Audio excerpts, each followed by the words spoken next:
Let's evaluate this telescoping square root sum.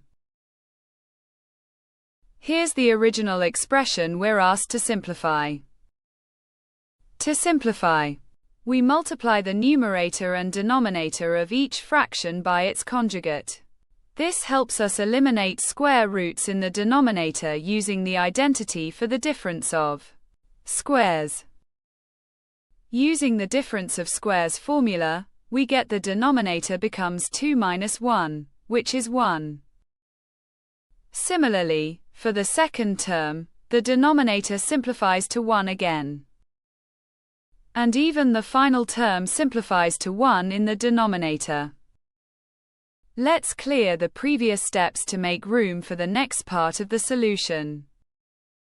So the entire sum becomes a long sequence of square root differences. This is called a telescoping sum, where many terms cancel out. We cancel square root of two terms that appear with opposite signs. Square root of three terms also cancel out.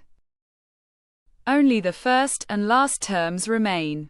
So the final answer is square root of 100 minus square root of 1, which equals 10 minus 1, or 9.